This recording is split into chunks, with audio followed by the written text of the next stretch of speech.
Hi YouTubers, today we're going to make and fill a trench in Tarmac.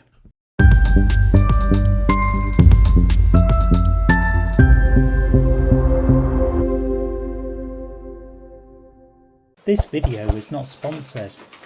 It helps me if you can watch it all the way through and subscribe to my channel. Firstly, inspect the driveway for any signs of previous trenches. This could indicate surfaces that may cross where you want to dig. Now mark on the outside lines of the boundary. I am using a piece of wood that's the correct size and a marker pen. Double check before you start cutting. Make sure you are wearing PPE. For this job you need goggles, a mask, ear defenders, mine are built into my hard hat, gloves and steel toe cap boots. You are going to need an angle grinder with a concrete blade plugged into an RCD socket. Make sure the ground is clear from any stones that might fly up. Use the angle grinder to cut along the line you marked. A breaker is required to cut the tarmac into chunks. You can watch my review on the cheap McAllister's one from Screwfix that may work out cheaper to buy than hire. Cut the tarmac into large chunks and throw into a skip.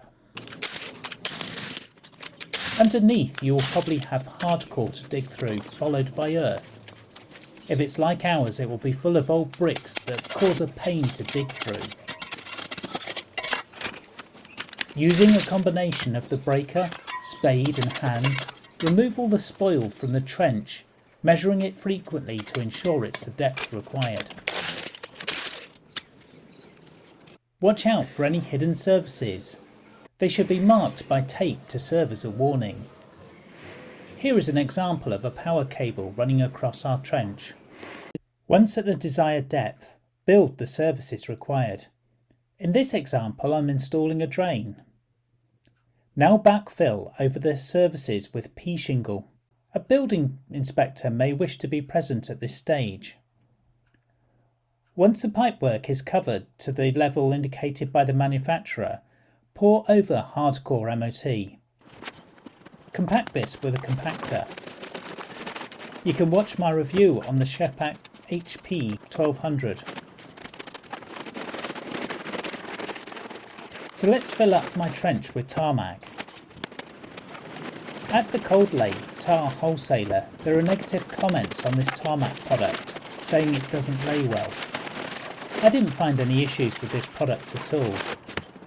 I have sprayed the edges of the trench with Cold Lay sealer, which comes out like black spray paint. The bags will indicate their capacity to fill the trench, so you'll need to do some calculations to make sure you have enough. I hope you found this video useful. Please leave me a like, and for further updates subscribe to my channel. Thanks for watching.